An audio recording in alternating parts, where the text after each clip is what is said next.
Hey, what is going guys? It is IsNoob6 here and welcome to another cooking video. Now, I have my hoodie covering my eyes and I don't know why I decided to do this, but yeah, I'm gonna go with it. So yeah, today I made one of the tastiest salmon dishes I've had and I'm gonna share the recipe with you guys. I literally came up with this dish sort of like yesterday when I went to the market because I saw that they were having like a sale on like salmon. And so yeah, this recipe actually features a Norwegian Atlantic salmon that was caught yesterday. And yes, I did buy a whole fish. In fact, I actually bought two. But you know, I got my fish guy to fillet it for me because I can't be asked to do it myself.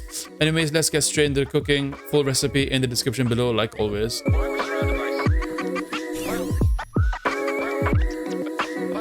So first up, what you want to do is dice up a yellow onion. You're going to use a full yellow onion this time. Half of it will be diced and the other half will be sliced.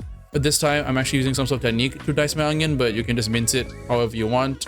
Next up, crush up 3 cloves of garlic. 2 cloves will be minced up for the sauce, and then 1 clove will be minced up for the sauteed vegetables later on. So quiet, just mince it up. Next up, what you want to do is slice up some king oyster mushrooms.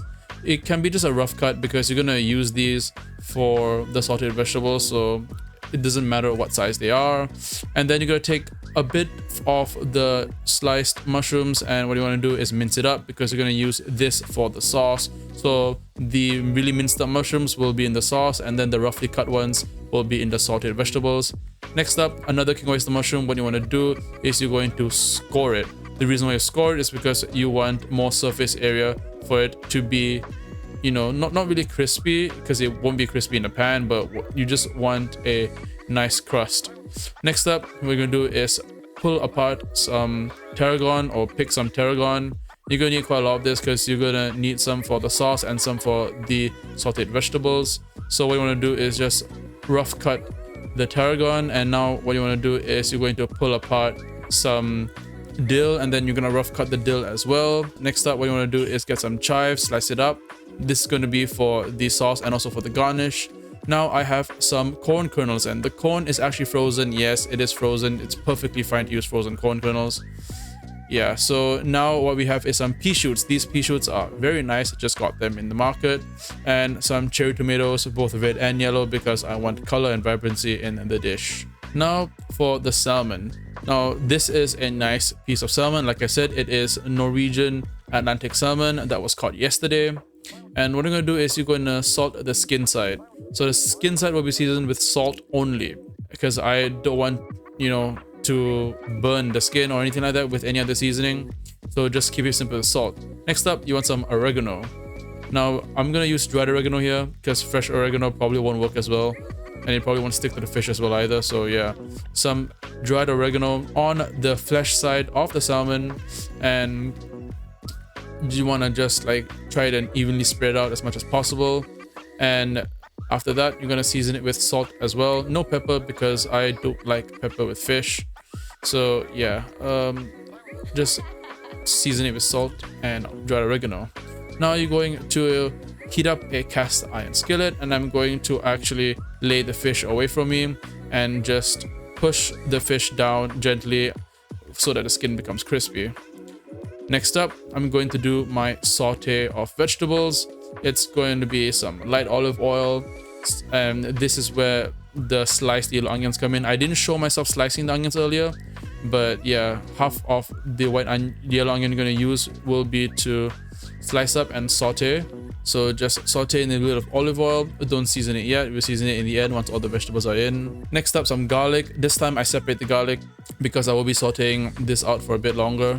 So which is why I'm separating the garlic this time. Normally I actually don't. And also because the onion and garlic are different sizes this time. So yeah, it's better to separate them.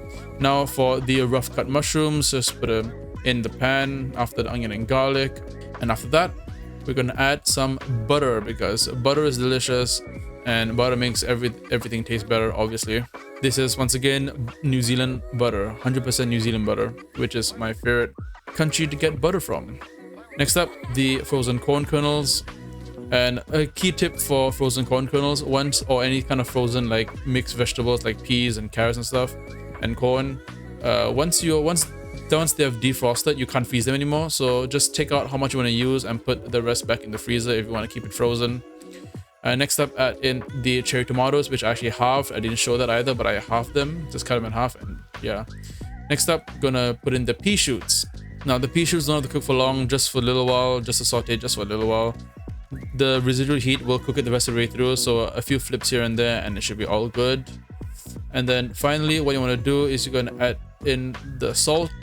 Just season it however you like. I'm putting salt and oregano because oregano and fish go great, and oregano and vegetables also work great together.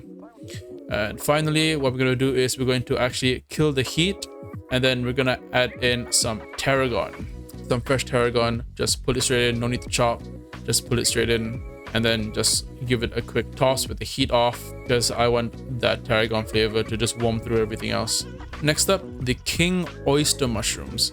Now we're gonna just saute this. Yes, it's a different pan. We're gonna saute this down. I'm just gonna press the mushrooms down because we want it to form a crust, because a crust on a mushroom will obviously always taste better.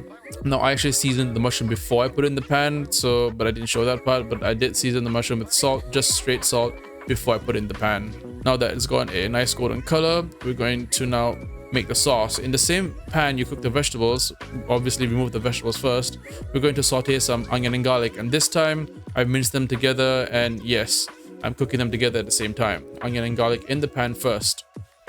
Cook it out until it gets a nice brownish color, and then add some butter in, because once again, butter is delicious and makes everything better. Next up, add in your minced mushrooms, so the mushrooms that you minced up really small earlier on, and just saute it until the mushrooms are a bit soft, not all the way through yet. Next up, what you're going to do is you're going to add some cream.